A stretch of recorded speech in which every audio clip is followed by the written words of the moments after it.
Hello friends, இந்த question எப்படி நம்ம சால்வ் பண்ணுறதுன்னு பாருங்கள். ஃபஸ்ட்டு என்ன கொஷின்ஸ் கொடுத்துருக்காங்கன்னா, PQRST மற்றும் U ஆகியோர் ஒரு குடும்பத்தினுடைய 6 உறுப்பினர்னு சொல்லிட்டாங்க. அவர்களில் 2 திருமணமான தம்பதியினர் உள்ளனர்னு சொல்லிக்கிறாங்க. 2 பேர் பார்த்தீங்கன்னா 2 விதமான தம்பதியினர் இருக்காங்கன்னு சொல்லிக்கிறாங்க. அவங்க 2 பேருமே பார்த்தீங்கன்னா கப்புள்ஸ் சொல்லிக்கிறாங்க. சரிங்களா? அதை கப்புள்ஸ் அப்படி வச்சுக்கலாம். இப்போது T என்பவர் ஒரு ஆசிரியர். இந்த இடத்துல டீன்றவங்க பார்த்தீங்கன்னா டீச்சர்னு சொல்லிட்டாங்க. மற்றும் அவர் 6 மற்றும் யூவின் தாயார். அப்போ 6உடைய யூவுடைய தாயார்னா இந்த தாயாரை இவங்க என்ன பண்ணிக்கிறாங்க, மேரேஜ் பண்ணிக்கிறாங்க. சரிங்களா? அப்படின்னு ஞாபகம் வச்சுக்கணும். சரிங்களா? மருத்துவரை மணந்து கொண்டுள்ளார். அப்போது இங்கே என்னென்னா டாக்டர் இவங்க அப்படின்னு ஞாபகம் வச்சுக்கணும்.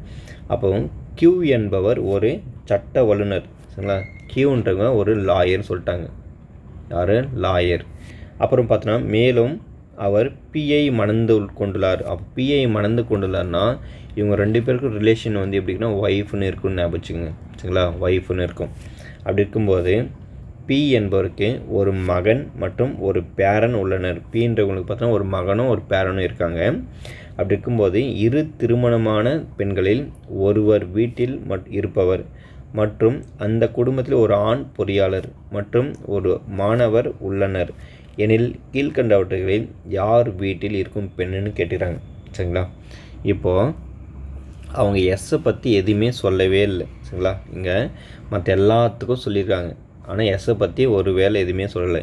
இன்கேஸ் அப்படி இருந்தால் எஸ்ன்றவங்க பார்த்தீங்கன்னா ஒரு டாக்டர் மேபி இருக்கலாம். சரிங்களா? ஒரு டாக்டராக இருக்கலாம்.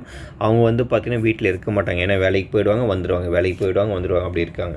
ஆனால் இந்த கியூவும் இங்கே டீயும் பார்த்தீங்கன்னா 2 பேருமே பார்த்தீங்கன்னா மென்னு. சரிங்களா? பாய்ஸை மென்ஷன் பண்ணோம். அப்போ இவங்க 2 பேருமே வரமாட்டாங்க. அப்போ எஸ்ஸை பற்றி அவங்க எதுவுமே சொல்லலை. சரிங்களா? அதனால் இப்போ அந்த வீட்டில் இருக்கிறவங்க யாருன்னா பி தான் இருப்பாங்க. சரிங்களா? பி தான் சரியான விடை.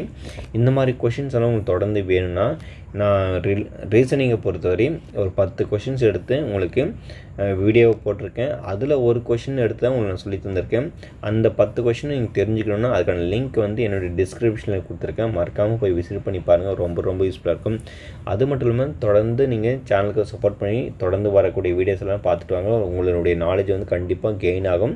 அது மட்டும் இல்லாமல் என்னுடைய சேனலை இன்னும் நீங்கள் சப்ஸ்கிரைப் செய்யாமல் பார்த்துட்டு இருந்தீங்கன்னா சேனலை மறக்காமல் சப்ஸ்கிரைப் பண்ணிக்கிங்க.